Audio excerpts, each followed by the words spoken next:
morning. Are you awake yet? We know you are now, thanks to our friends at Pantera. Pantera, good friends of the Pat Donovan Show. Yes. They don't know us, and we don't know them. But they're friends of the show. Great friends of the show. And which is something you hear all the time. You know, you hear guys on the radio, and they're like, oh, here's a good friend of mine. And you know that they probably don't even know each other. No. Eventually, we're going to have NFL Network's Charles Davis on with us here. I've talked to him about it. Definitely said he'd come on the show. I've talked to Charles a few times via Twitter. I've worked with Charles in the booth at a Arena League game. And I've seen Charles at a handful of Buccaneer games and had opportunities to talk to him. Certainly does not define him as a good friend, but you know we'll call him a good friend of the program when we have him on. 'Cause that's Absolutely. what you do. That's what you do here on the business. If you're on the show, you're a friend of the show. That's it. Friend of the show. So Pantera. They were on the show. Big friend time, of the show. big time friends of the show.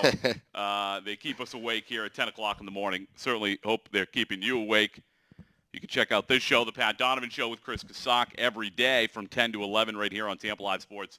Unless, of course, there's some traffic issues or something like that, as there were yesterday. Chris Kasak got stuck behind an accident, and then we got lazy about it. Yeah. It wasn't an accident. What I actually found out this morning is that they're doing a lot of construction on 75.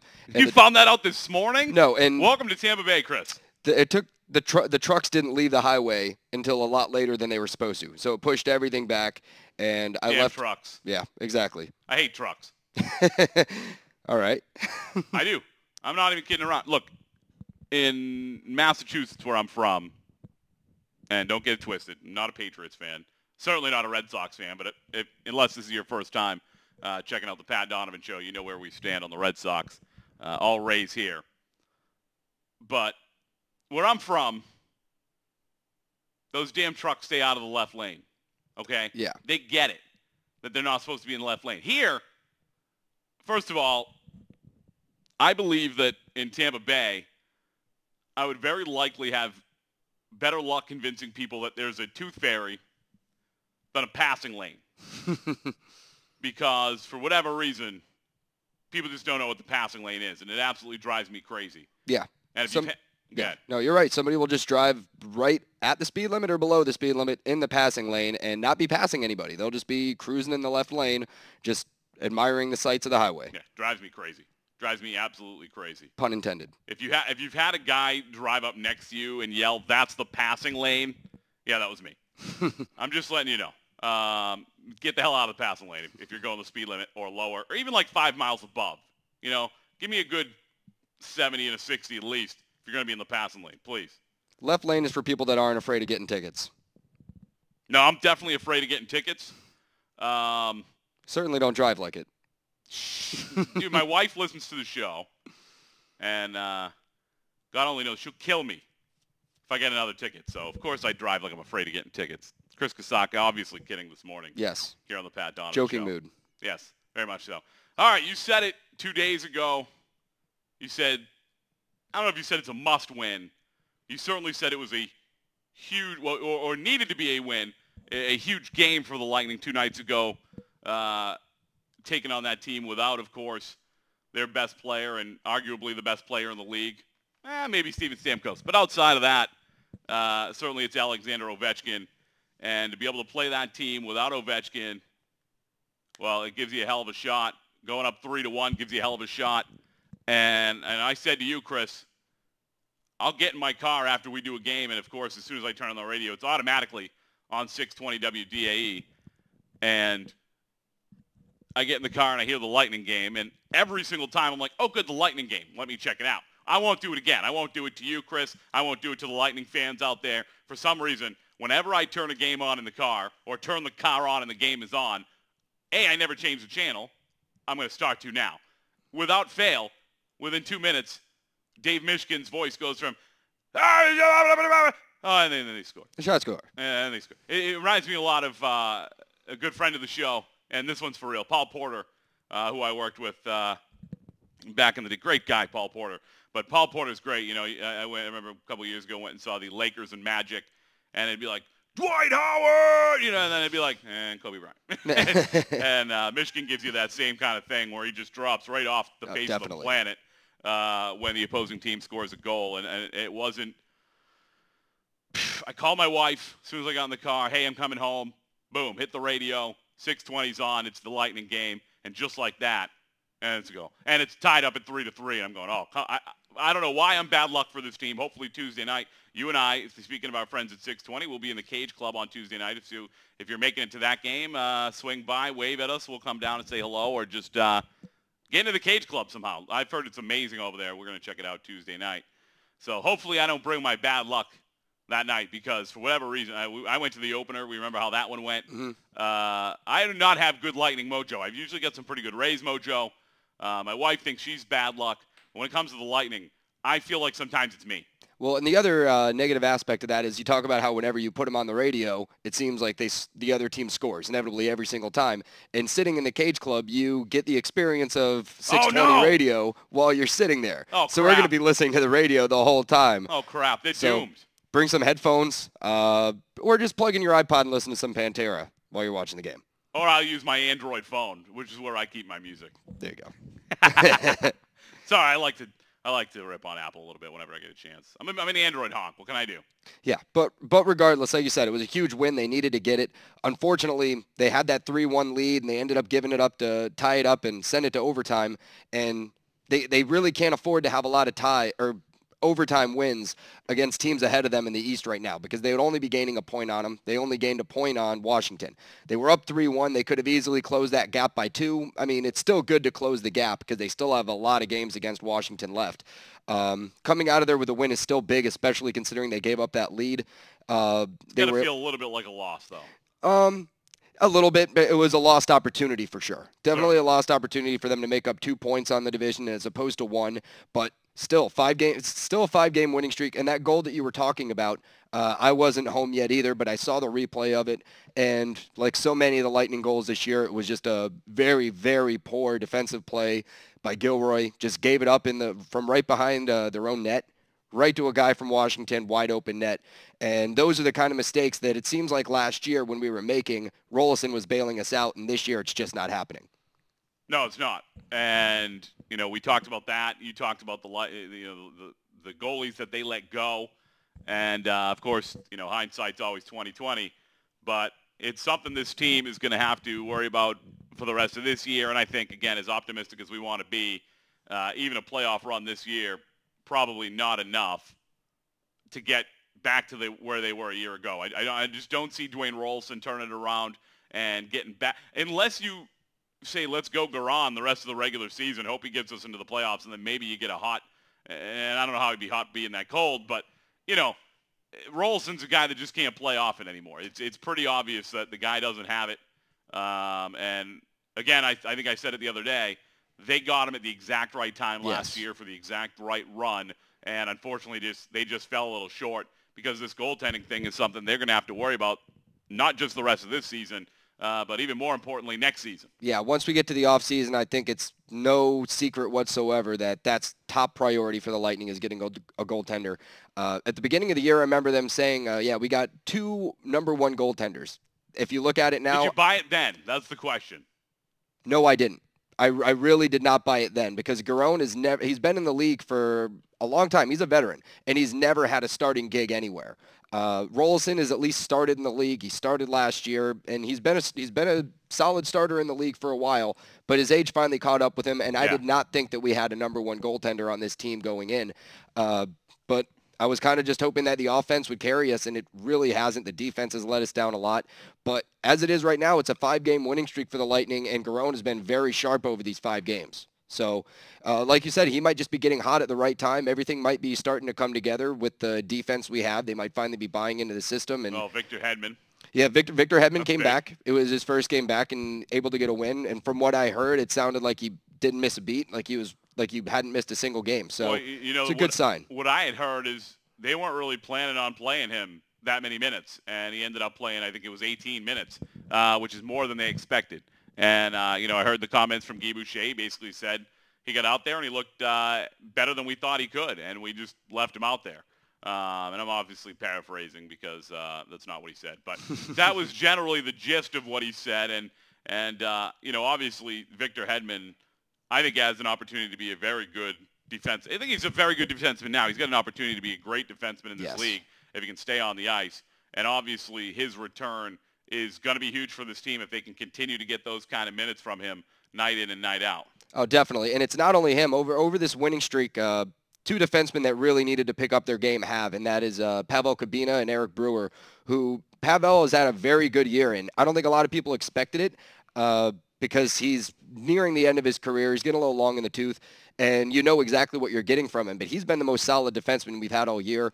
Eric Brewer has had his ups and downs, but over this 5-game winning streak, I think I saw that they're a plus 14 over these 5 games. So you know that when they're on the ice, we're not giving up a lot of goals and we're outscoring the opponents. So they've really stepped up when they needed to. We just got Victor Hedman back. We're probably going to be getting Bergeron back soon. So that's really going to help shore up our defense, and it's coming at the right time once we're actually starting to click as well. So that's just going to make us that much stronger once we get completely healthy.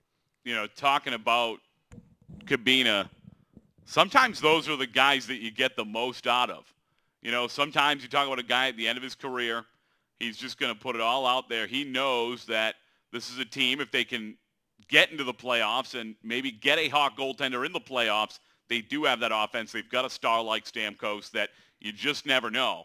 And I think a guy like Kabina, I'm not that surprised by it. I'm not going to sit here and tell you I would have predicted it, but I think a lot of times those are the guys on a team like the Lightning are, on a team that's kind of, despite having a bad year, you know where they were a year ago. And in the NHL, as much as any sport out there, you get into the playoffs, and the 8 seed beats the 1 seed all the freaking time. Yeah. Doesn't happen almost ever in basketball. Obviously, you don't have enough teams in baseball to really make that comparison. You just don't see the low seeds doing what they do in the NHL. So I think the Lightning know, and I think a guy like Pavel Kabina knows that if he gets it done, if he gets them into the playoffs by playing his best, he's got a shot. Oh, absolutely. And another thing that I'm sure no long-term Lightning fan has forgotten, but he was pivotal in the Stanley Cup series when we won against the Flames. He absolutely took Jarome Iginla out of that series. He was a complete non-factor.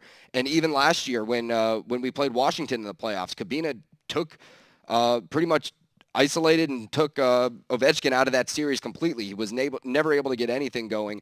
So I actually did that. Did what? I took Ovechkin out of that series. Oh, you did it. That was me. Okay. Well, then Kabina is just getting the credit for it, I guess. Yeah, I put the mojo on him. That was all. No, actually, like I told you, I don't have the Lightning mojo. Yeah, it was Pavel. All right. But we've seen what he can do when it comes down to the individual matchups and when it's a big game in the playoffs. He steps up when he has to, and it's kind of funny because people always say you know what you're getting from him, but when it comes to the playoffs, you don't know what you're getting from him. You don't know if you're getting regular season Pavel Kabina or if you're getting playoff Pavel Kabina, and it seems like right now he's starting to hit his postseason stride, and hopefully he could carry that into the playoffs, and we could, like I said, just get healthy and get a full cohesive defensive unit where we're not throwing people out there from the minors and just saying, all right, please, like we just need a body out there. So once we get healthy, I think that they have a very good chance of turning this around, and the schedule does favor them from here on out. They have a lot more home games than they have road games, and their next two are very winnable against Winnipeg tonight and then against the Kings on Tuesday. And we'll be there Tuesday with our friends from 620 WDAE, the sports animal, over in the Cage Club, checking that one out. Again, hopefully I can find a way to plug up the ears and not hear the radio broadcast and jinx this thing. But you said tonight should be a slam dunk. We talked about this outside before the show. This is a team that came in here and beat the Lightning pretty bad a couple months ago. Now, the Lightning weren't playing the hockey they are today, and hopefully that's the difference. But you know there won't be a letdown at this time of the year. There's not going to be taking anybody lightly. You don't have enough points. You haven't been a good enough team to take anybody lightly. But you worry about a team like that they look at them and say, we've been playing pretty well. We should beat these guys when they came in here and beat them pretty handily the first time. I almost think it's a good thing that Winnipeg came in here and beat them pretty handily the first time. I think it's going to motivate the Lightning a little more tonight than maybe it would have. Absolutely, and I think it was Rolison that was in net, and they've already said that Garone is getting the start tonight, and they're just going to ride the hot goaltending. And in that game, you're right, it was an absolute blowout. The defense was non-existent. The goaltending was just pathetic. And I think that game was a little bit of a reality check for them. I mean, it was a long time ago, but I don't think that anybody in that locker room has forgotten about that loss. And like you said, there's not enough games on the schedule to take anybody lightly at this point. They got to be making up got to be thinking they got to get a point in every game, at least get it to overtime. If you lose in the overtime, hey, you at least get a win, you at least get 1 point, but they got to make sure that every 2 games they're getting at least 3 points. So, I mean, is that realistic? That's the question. I mean, you're talking about getting a point every game. It's not realistic, but I mean, you get 3 wins in 5 games. That's 6 points in 5 games. That should help, but they gotta be aiming a little bit higher than that, just because that start that they got out to in that 8-game losing streak really hurt their chances. And now, but I think that's, like I said, I think it's a good thing that they lost so badly to a lot of these teams earlier in the year, get a little bit of a chip on their shoulder and a little bit of a revenge factor. And they know at this point that they need to be getting points in just about every game. The revenge factor, we said it doesn't matter in the Super Bowl. We'll talk some Super Bowl today. We'll certainly talk about the passing, unfortunately, of legendary trainer Angelo Dundee, who I had the opportunity to meet last year, and just unbelievable guy. So we'll talk about that later in the show as well. You know, I continue to be surprised by, and I guess I shouldn't be, and maybe I just pay more attention this time around, but some of the hot button, as they like to call them, topics on ESPN or anywhere about Super Bowl 42 and 46. And hey, 42 was fantastic. You know, how do I not get it stuck in my head? And hopefully 46 is as good. But the hot button issue on the front of ESPN right now, and it says, quite the catches. Are the Patriots' 2 tight ends better than the 3 Giants wide receivers? And immediately it just makes me think, have we already forgotten about Wes Welker? Is Rob Gronkowski and Aaron Hernandez that good that we just forget about Wes Welker? Because he's the guy, if I'm the Giants, I'm worried most about. I'm not worried about a 75% Rob Gronkowski. Doesn't mean he won't do great. Had 8 catches, over 100 yards, I believe at least 1 touchdown. Maybe he had them both. I don't know, against the Giants the first time around back in Week 9. But if it were 100% Rob Gronkowski, perhaps. But when he's not, the guy I'm worried about is Wes Welker, and I'm sitting here looking at ESPN, and they're talking about the Giants' 3 wide receivers against the Patriots' 2 tight ends. And if I'm the Giants' backfield, Wes Welker is the guy that I'm worried about. And not only as a wide receiver, but he also returns punts. He's very dangerous at any time in the open field. They just give him the ball in the slot just on a little screen pass, and he could turn a 2-yard pattern into a 30-yard gain easily, more so than anybody on that team. I mean, Gronkowski, yeah, he could just bowl somebody over in the open field, but that speedster type guy is definitely somebody that defenses have to plan for. I mean, look at Darren Sproles in New Orleans. He was a complete X factor for them, and week in and week out, he was somebody that had to be game planned for. And I just hope that the Giants aren't overlooking Wes Welker like some of the media outlets and some of the stories are kind of overlooking him. I don't think that the Giants are going to overlook anybody. No question. But that's somebody that they definitely have to focus in on, regardless of the health of Rob Gronkowski.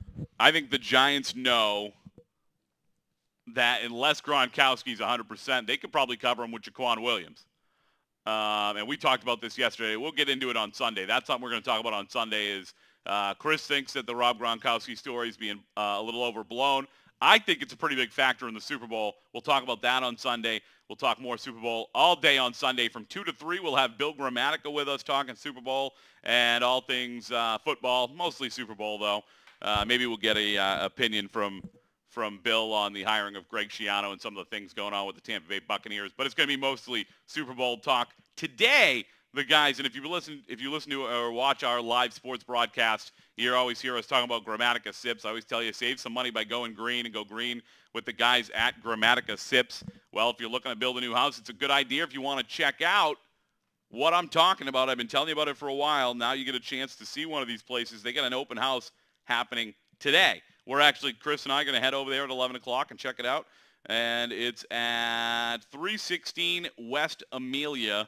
And the open house starts at 11. You can go check out one of these great Grammatica Sips homes. And they're building them with a company called Net Zero, I believe. And a lot of cool stuff going on. You can follow them on Twitter at twitter.com/Grammatica Sips. You can follow myself on Twitter at twitter.com/PatD in Tampa. You, of course, want to follow Tampa Live Sports, twitter.com/Tampa Live Sports. We'll get Kasak on there soon enough. I've been trying to tell him how great Twitter is for a while now. I know I'm one of those people that think so, and there's a lot of people that don't, but that's just because they don't know how to use it. Twitter is fantastic. We'll be right back here on the Pat Donovan Show with Chris Kasak. It's your home for live streaming sports in Tampa Bay, TLSTV.com.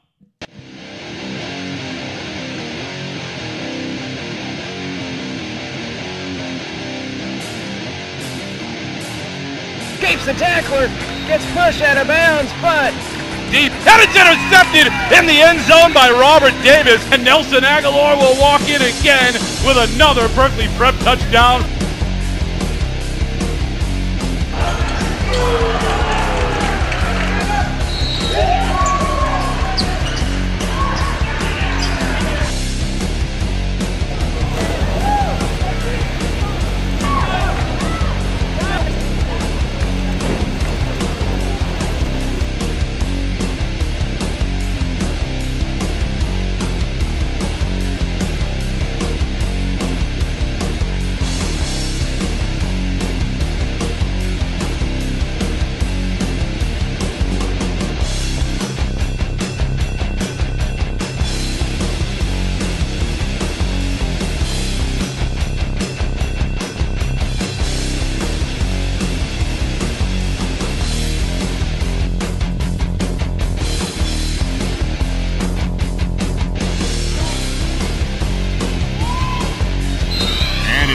To open, and another ace to the same position.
escapes the tackler, gets pushed out of bounds, but deep, and it's intercepted in the end zone by Robert Davis, and Nelson Aguilar will walk in again with another Berkeley Prep touchdown.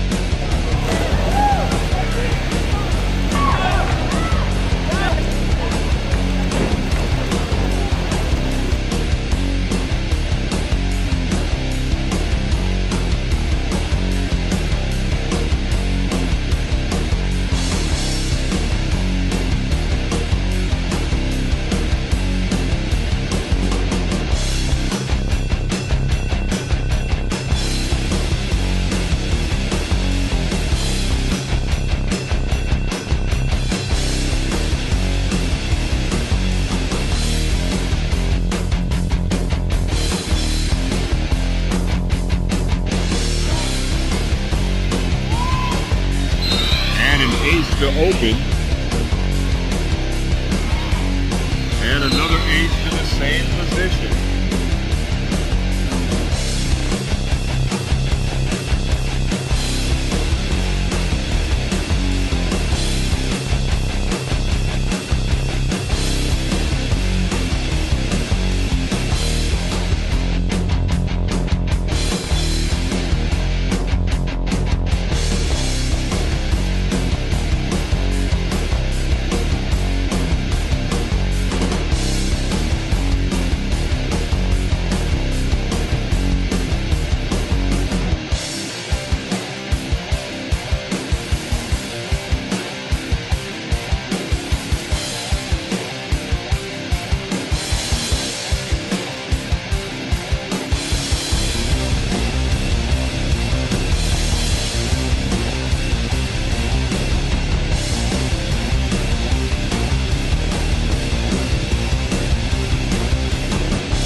place to hide from the Pat Donovan Show with Chris Kasak.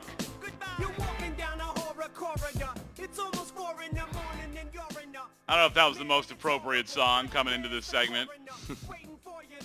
But we do want to talk about a good friend of the program, Angelo Dundee. And just a sad thing. You know, it is sad whenever anybody that you admire dies. And I certainly, after getting to meet Angelo Dundee a couple of times and actually get to spend a good amount of time talking to him last year at the Florida Boxing Hall of Fame event put on by our friends over at Bacchus Charities. And, you know, it's always sad, but when it's somebody who's 90, eventually you expect it to happen. And you know, it's a lot easier to celebrate somebody who got to live a full life. Definitely. You know, whenever you look back at situations like the Sean Taylor situation and, you know, even guys like Kurt Cobain who killed himself, you know, anybody who's passed way too early, it's a lot harder to celebrate their life and to, it's not hard to, but I mean, you're more saddened than you are by the loss of Angelo Dundee. And not that I'm not saddened by it. Obviously, I would have loved to have had another opportunity to meet with him this year at the Florida Boxing Hall of Fame or, you know, wherever it might be. And he was a great guy to talk to. Obviously, if you're a little older than Chris and I, maybe you had the opportunity to see him fight, or see him, I should say, manage, you know, when Muhammad Ali fought, as well as Sugar Ray Leonard. But even if you weren't, if you were a fan of boxing at all growing up, you knew who Angelo Dundee was, period. There aren't very many people in the boxing world I'd be that excited to meet. Yet, despite not really seeing many of the fights he was in the corner for, I was thrilled to meet Angelo Dundee. Yeah, he still knew his reputation. He's just one of those guys, if you're a sports fan, if you like boxing at all, he's one of those guys. He's Magic Johnson, Larry Bird, and Michael Jordan to basketball. And he didn't play. Yeah. You know, he's one of those guys that when you talk about his sport, he's one of the first names that comes to mind. And when you talk to anybody that knew him, all you hear about is integrity. You know, I can't sit here and say I knew the guy had great integrity because I got to meet him twice and sat down with him for half an hour last year. But when you look at the people who did know him, when you look at the people who talk about him that got to be around him during Muhammad Ali's prime, and while the guy was working, it's all you hear about is his integrity. And you're not surprised when you do meet him, even at the age of 89, when I met him last year. And, you know, he didn't hear real well anymore, and he didn't have a whole lot to say, but you could tell he liked being out there. You could tell that he wasn't look-at-me guy by any means, because he didn't stand up in front of the room and go, Angelo Dundee's here. He wasn't that guy. There's a lot of I'm that guy to an extent. Hey, if people are excited that I'm going to be there, I'm going to walk in and let them know. Yeah. All right? Angelo Dundee will sit in the corner, but when you come over and talk to him, you can see that it makes him happy. When you come over and acknowledge that, wow, I'm getting to meet Angelo Dundee and I'm excited about it, you could tell it made him happy. And it was really cool. But the one thing that stuck out to me, meeting him at two charity-type events, is here's a guy I don't think knew how to say no. Here's a guy that when it came to charity, he had what some people in the area would probably call Jack Harris syndrome. And if you know Jack Harris at all, you know that Jack Harris has no ability to say no. If you call Jack Harris, you get to Jack Harris and say, I'm having a charity event, he's probably going to be there. Kind of guy he is. And that's the kind of guy I think Angelo Dundee was. And it was really cool to be able to be there last year during the event for the Florida Boxing Hall of Fame. There were some of the guys that were about to be inducted into the Florida Boxing Hall of Fame. And to see these guys and the way they reacted to Angelo Dundee was just really cool. Yeah, it reminds me a lot of kind of like what happened with Ted Williams near the end of his life. He was declining in health. but he had lived a full life. There's no way you could really see him having any complaints or any regrets. No. And it's the same thing where even the big superstars... Not until after he died and his kids were out. That's a whole nother story. But the same way you're talking about how all the other boxers and other people that are being inducted into the Hall of Fame that are the top of their sport, the way that they were also in awe of this guy just shows you the respect and everything that he commanded from these people, and just what a great guy he must have been. It was, like I said, I liken it to Ted Williams. Like when he was brought out there in that All-Star game, you could just see the looks on all these guys' faces. It was like they were meeting like their childhood hero, and a lot of them were. Yeah, and I see it kind of the same way with Angelo Dundee. That's a great point that you bring up, because there are a lot of athletes, trainers, coaches, managers, there's probably a couple agents that can walk into a room and get schlep rocks like you and I excited. But when you're in a room where everybody's great and you're still the center of attention, that says something. Absolutely. That says something. That's who Angelo Dundee was. We're not going to get too far into it again. We weren't around for much of his career, got a chance to meet him, found out he was certainly a great guy in person, and it just kind of confirmed all the things you had heard leading up to meeting him. But I do want to read, I opened up the ESPN story on him, and, you can always comment on the bottom there. There's a lot of people that usually comment with poop and fart jokes and nonsense. Good to see on an article like this that there isn't any of that. But one guy I think kind of nailed it, and he might be just a guy posting a comment on ESPN, but I think he was so good that I want to read you his response. He said, Angelo Dundee represented what was once a great sport, not a circus sideshow. Dundee was part of what made boxing one of the world's most spectacular event sports. Angelo was classy, intelligent, and was a boxer's best friend. Part of Ali's lore was Angelo Dundee in the corner and Howard Cosell interviewing. Boxing has lost one of its marquee gentlemen. Boxing is now a foolish circus act, barely a notch above the WWE. What a shame it's become. And it's true. I'm not a pay-per-view guy anyways. Mm-hmm. I don't have $60 to shell out to watch something typically. But I'll steal it on the internet if I have to. There's not many fights that I'm going to take the time to track down, even for free, and steal over the internet. Yeah. There's not much going on in boxing. What are they?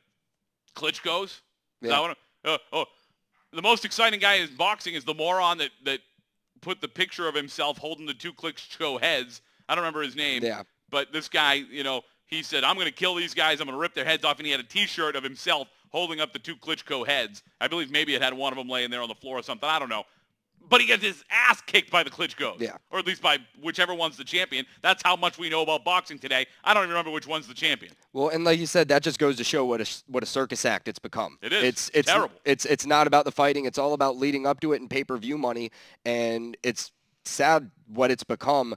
But and that's, I think, also why a lot of people are really saddened by the loss of Angelo Dundee, just because of the fact, I think that they realize that there's never going to be somebody else like him in this sport, just because of what the sport has become. He was a once-in-a-lifetime guy, and the sport's never going to see somebody like him again, unfortunately. I'll never say that about an athlete, because no matter who you think was the greatest basketball player of all time, there's a kid coming who's going to be better. Mm-hmm. No matter who you think is the best football player of all time, there's a kid coming who's going to be better. Every sport. In the world of guys like Angelo Dundee and broadcasters to an extent, there are guys you'll never see again. Myron Cope, famous for with the Pittsburgh Steelers. And I don't know if you know what I'm talking about. I watched a special on him right before or after he passed. And, just as a guy who wants to be a broadcaster, I like to learn a lot about other broadcasters. Sure. And Myron Cope, a lot of us have crutches. I say the word again a lot in places it doesn't need to be. I don't know, a lot of guys do. Everybody has a crutch as a broadcaster, something that they do to kind of lean on when they're looking to find time to figure out what the hell they really want to say. Yeah. Myron Cope's was and it was absolutely bizarre. And it's one of those things, a guy like Myron Cope, a guy like Harry Carey, they won't be around ever again. Yeah. We've put broadcasters into such a cookie-cutter mold now that if you don't sound like Chris Myers, who, by the way, is about as good as they get. I love Chris Myers. But if you don't have that sound, if you're not into the cookie-cutter mold, you're not going to get a shot. You can't be a guy who in the middle of a call in a game goes, "Ma!" Yeah. And get to 2 games in the NFL. You're not a guy who can sound as crazy and drunk as Harry Carey and do games in Major League Baseball today. Hawk so guys Harrelson. like that, guys like that will never be around again. And part of it's sad, and it's part of, I guess, what we've become as a country, and everything has to be a certain way and has to look a certain way and sound a certain way, or it's not going to get there like it used to. A guy like Myron Cope will never have an opportunity again. And part of that's cool because it'll always leave Myron Cope in that special place. Sure. It'll always leave Harry Carey in that special place. There'll never be another guy as quirky as those two. But part of it's sad, too, because some of those guys are entertaining. We talked about what you need as a guy if you don't have a strong voice as a broadcaster. And Tom Looney's one of those guys. And I think Tom Looney's great. But will he ever be the guy? I've never heard the Tom Looney show. Yeah. I think it'd be fantastic. But he's got a bit of a different thing. He's a little quirky. And I don't know that he'll get the opportunity that other guys will. And it's unfortunate because back in the era of some of these old school announcers that had like their little quirks to them and stuff, they were given an opportunity. But like you said, now just because of the mold that everybody is expected to fit in and all the expectations that are put on announcers and like just the very professional aspect of it. Now, of course, it's always got to be professional, but it's good. It's good when you can tell that people are having fun with what they're doing. Absolutely. And I mean, that's why I don't get an opportunity to watch it much. I get the baseball package. I'm not particularly a fan of the team, and this guy played for my least favorite sports team ever, but I love listening to Mark Grace. I love listening to Mark Grace call a game. Yeah. He'll say some off-the-wall and just hilarious stuff just out of nowhere, and you'll just hear the other announcer, they'll just be laughing Maybe for we an need entire George inning. Brett up there. Yeah. Huh? I just want him in the broadcast booth one time with me telling the crapping himself story. You know what I'm talking Yes, about? yes, I do. Oh, my Yes, I do. God. If you don't know what I'm talking about, all you got to do is go to YouTube and YouTube George Brett craps himself. Or I'm sure if you put George Brett, It might be one of the first stories. That and the pine tar. I would bet it'll be the first thing. I bet that on YouTube, in the internet world, that I've crapped myself is more popular than the pine tar incident. We're gonna look it up during the break. We're gonna come back and tell you if I was right, and if I was wrong, you might hear nothing about it because I'm not telling you I was wrong. We'll be right back on the Pat Donovan Show with Chris Kasak, TampaLotSports.com.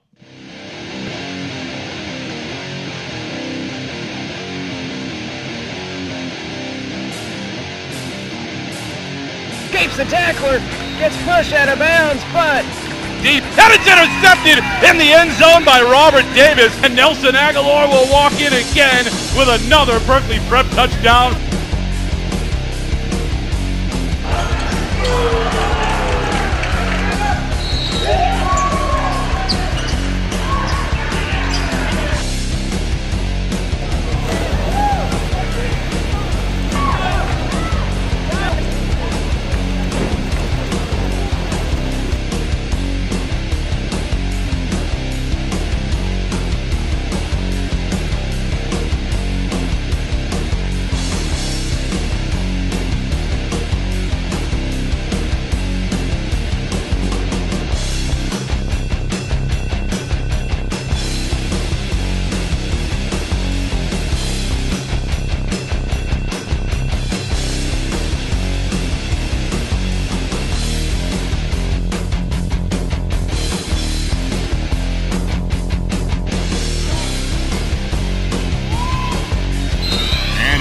To open.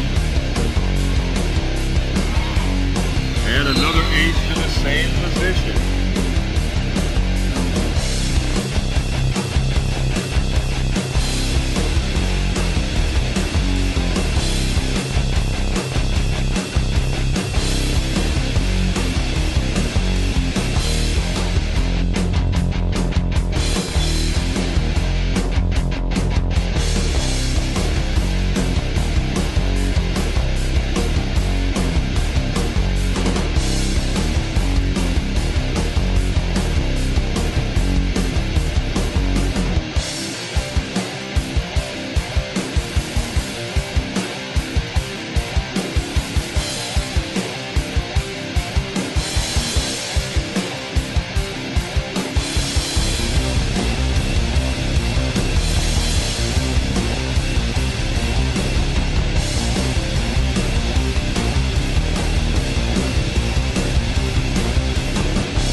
escapes the tackler, gets pushed out of bounds, but Deep, and it's intercepted in the end zone by Robert Davis, and Nelson Aguilar will walk in again with another Berkeley Prep touchdown.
Because I said so.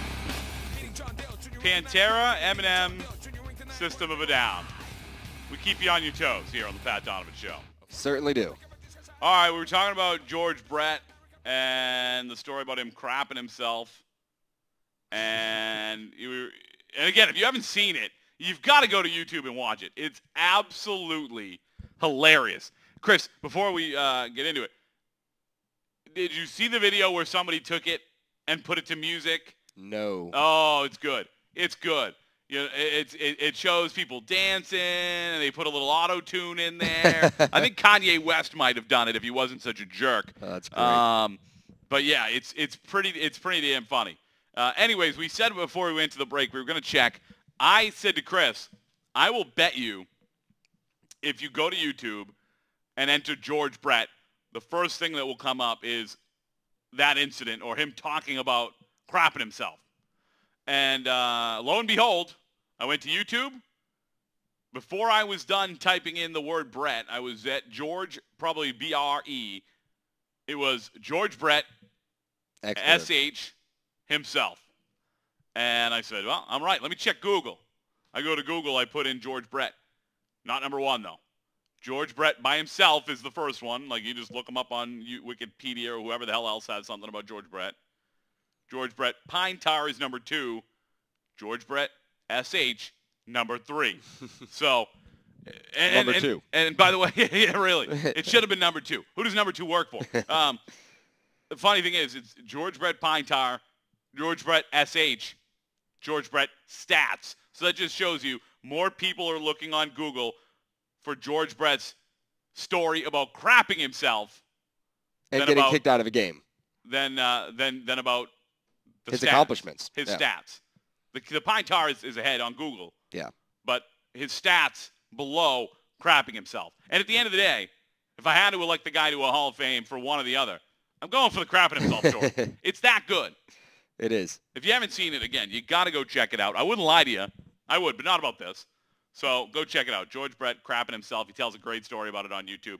Speaking of crappy things in baseball, none of us are going to be very fond of Evan Longoria's latest comments, doing an interview with somebody. I didn't see who it was. I didn't really care once I heard his comments. I'm not mad at the kid or anything.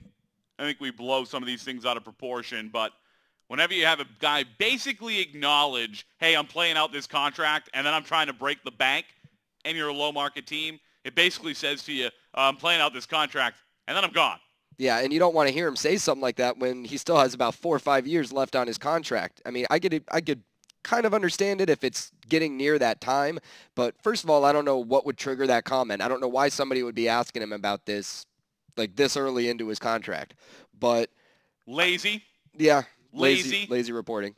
If you can't think of a better question than that during the offseason, like you said, with a guy who's got 5 years left, you're lazy. Yeah. If you don't have enough things to ask Evan Longoria about that you have to go to the contract, you're lazy. Yeah, and I mean, I don't blame him because, I mean, you get a microphone put in your face and you have to answer the question, but I think that there are way more politically correct ways that he could have answered that question. He could have just sidestepped it completely, and I think that he just kind of put himself at risk of alienating some of the fans who think that he already has one foot out the door. I mean, if he's already thinking about free agency in 5 years, how much is he really thinking about this season or the next few seasons? And I mean, that's kind of more so connecting the dots where they're not there. Right. But, I think that's overblown. But people are going to do that. But that's their own fault. It is. I'm not going to get mad at Evan Longoria because of what knucklehead fans might think. Yeah. That's their fault.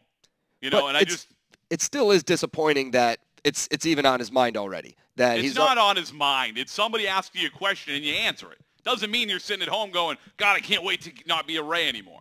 Doesn't mean that. Well, I like what you said, too, about whether or not a little bit of a conspiracy theory. I'm all for conspiracy theory. I love it. See, I'm not a big conspiracy theory guy. Oh, and you're the one that said it, and I kind of liked it. Well, you know what I said is I said, look, what are the chances? And I doubt it. I honestly don't think that this happened. But when you think about the situation, you go, what if Stu Sternberg said, hey, Evan, let it be known that you need a big contract the next time around because we can't give it to you unless we have a new stadium. And if we do, maybe we can. And I know there are people who will say we could raise a brand new stadium tomorrow and they won't spend a ton of money on payroll. I say you're an idiot. I agree. I mean, look what happened with the Twins. They were able to sign Joe Mauer to one of the biggest the biggest contract for a catcher in MLB history, and it was right after they built Target Field. And the Miami Marlins. Yeah, they went on a huge spending spree. I mean, a new stadium generates a lot of revenue. You're guaranteed. I mean, even the Rays' first season, they sold out basically every single home game in their inaugural season, and they were terrible. Yeah. I mean, it's just the novelty of a new stadium and new atmosphere and just all this stuff. I mean, it would definitely drive up attendance at least for the first 2 years in a new stadium with all the people wanting to check it out, probably some season ticket holders from businesses and stuff like that. Oh, absolutely. They get more corporate support, no question. Absolutely drives up revenue, and this ownership group does not strike me as like the Culver House or Glazer or any of those types that are just going to sit on their revenue. They're going to put it back into the team. They're not even making a lot of money right now, and payroll went up from last year. Look, at the end of the day, this ownership has done everything they'd said they'd do. So why would you question anything from here on out? And I know there are people that disagree with that statement, but in 2007, I was saying you got to go see this team. And people said, oh, no, they'll never keep any of their players. They did it. At the end of the day, I'm not that worried about Evan Longoria's comments because of this. It really doesn't matter. It really doesn't matter. It was going to happen either way. And you know what? The fans are fickle, and fans are going to be fickle. And at the end of the day, when Evan Longoria hits a 3-run walk-off home run, they're all going to be behind him again. Mm-hmm. And you know what? He could say nothing. We talked about outside. You said, hey, you know what? Yes, Kyle Crawford made those comments, but not till very late in his contract. But at the end of the day, Kyle Crawford handled that thing like a class act. Yes, he did. And how many Tampa Bay Ray fans turned on him anyways? How many Rays fans turned on him anyways? We all know if Evan Longoria becomes a New York Yankee or a Boston Red Sox, it doesn't matter how classy he handles it. Rays fans will turn on him anyways, no matter what he gives this club. I agree. And I think if Carl Crawford would have actually gone to the Astros, gone back to his hometown in Houston, I think the backlash wouldn't have been as severe as it was. But, I mean, going from one team to their rival, you're going to get some fans that are not too happy about that. So I feel like even despite what Evan Longoria said, if he ends up leaving after his contract, but he goes somewhere back like to his hometown, if he goes to the Dodgers or if he goes to the Angels, I don't think it'll be met with as much backlash and as much hate from the Rays fans because, one, we won't have to see him as much, and he's not going to be going to a rival. I want to see him. I want to go over to the clubhouse and say hello. Yeah, but I mean, couldn't wait to talk to Carl last year when he came back with the Red Sox. I don't know. I almost find it insulting. I almost find it. I mean, I understand. Crap. I understand you got a family to think about and all this stuff. But what are you expecting if you go from business? If you go from the Rays to the Yankees, and the next time you step into Tropicana Field, you better expect to get booed and expect to get heckled. But if you go somewhere like to a National League team that only comes here maybe once every couple of years, I wouldn't be surprised if he gets a standing ovation when he comes. Perhaps, but I think he deserved it in Boston. I really do. And I think the way the fans turned on him, I was disappointed in.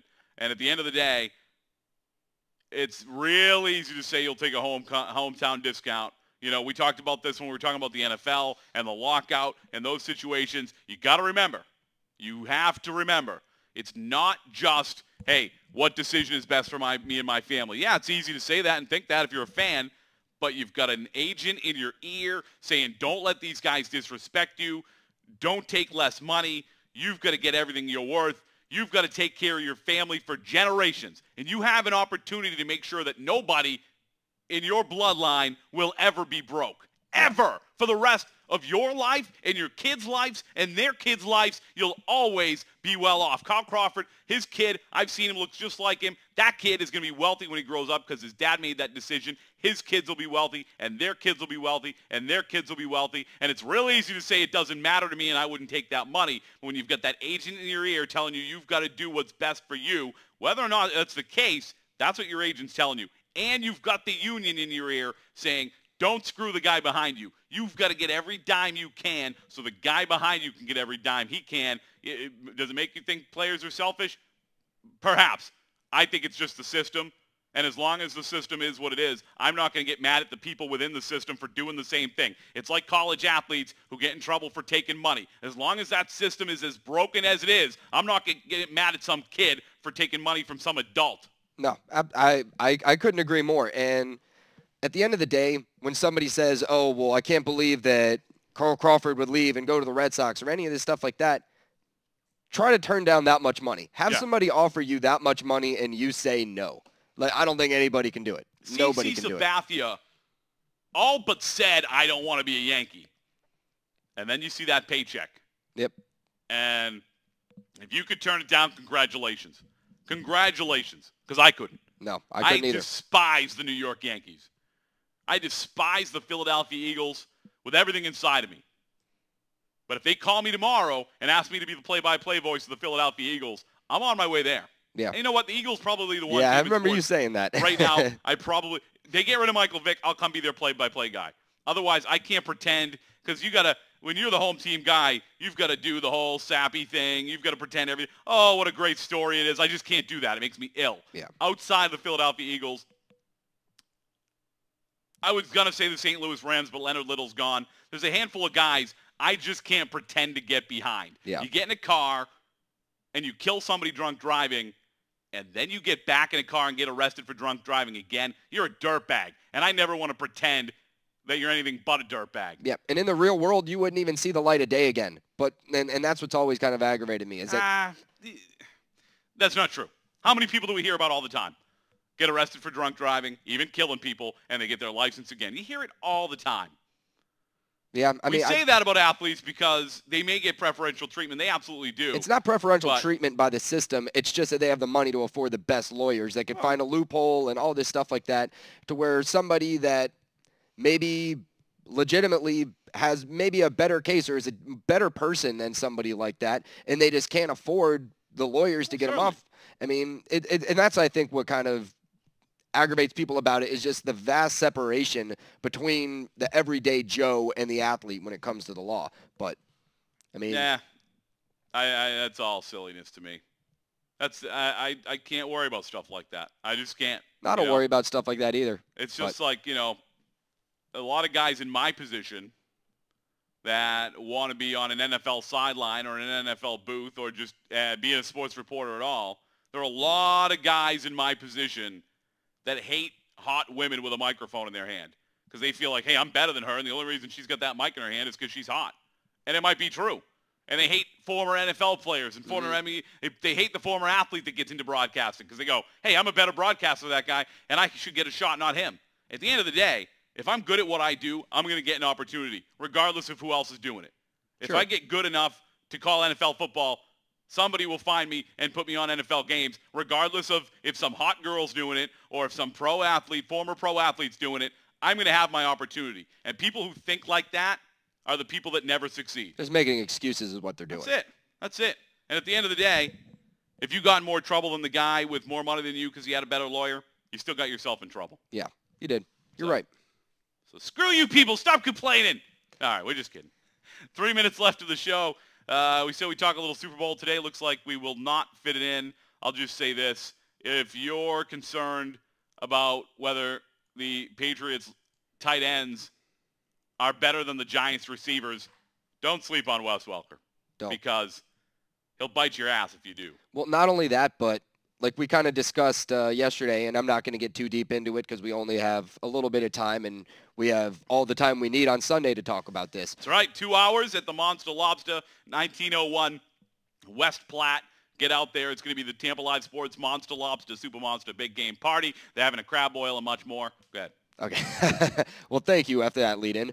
But no, I feel like just how the Patriots are built, that they're just next man up. If Gronkowski is out, there's somebody else that won't duplicate exactly what he did, but they have somebody else. It's the system. It's not as much the talent, I don't think. I disagree. Because you've seen so many people with talent on that team leave and go elsewhere and then never even have close to the success they had. But Matt we've never seen another tight end it. have the success. We've seen other receivers have this. You talked about Deion Branch yesterday when we discussed this, and we'll get really into this on Sunday. You brought up Deion Branch. We've seen other receivers come in and have the success that Deion Branch has. We've never seen a tight end in that New England Patriots system with Tom Brady have the kind of success that Rob Gronkowski has. I think you're underrating him a little bit. I might be, but I also feel like when you have two people that are tight ends that could be starting on every team, you change your game plan a little bit. And they might not have gone to look to the tight end as much in the past because they didn't have that luxury and it wasn't a huge advantage for them. See, you did this yesterday too. When you say it wasn't a huge advantage, it's because they didn't have the talent there. You're right, but I mean, I'm not saying it's just Gronkowski. I'm talking about having two guys that could start on any team. You change your play calling a little bit and you get them more into the offense. I think when you just have one tight end that would be starting on your team and on any other team, and your backup would be a backup anywhere else, I feel like you still you don't change your game plan to be like, all right, we're going to be tight end driven. I think Aaron Hernandez is a very good tight end. I think you could line up a lot of bums on the other side of Gronkowski, and he would be very, very good. I don't think you set the kind of records he set this year. I don't think you have the kind of game, the kind of season he had this year being an okay tight end next to another okay tight end. I think they're both very good. I don't think Aaron Hernandez can hold Gronkowski's jock. I really don't. You also don't break touchdown records without Tom Brady. Ask Randy Moss that. But true. But how many other tight ends have done it? How many other tight ends have come even close in that system? That's all we have for today. We'll talk more about that on Sunday. I know you got into it. That's why you want to come check us out on Sunday at Monster Lobster. If not, check it out right here at TampaLiveSports.com. It's the Pat Donovan Show with Chris Kasak. We'll talk to you tomorrow right here on TLSTV.com. Good afternoon.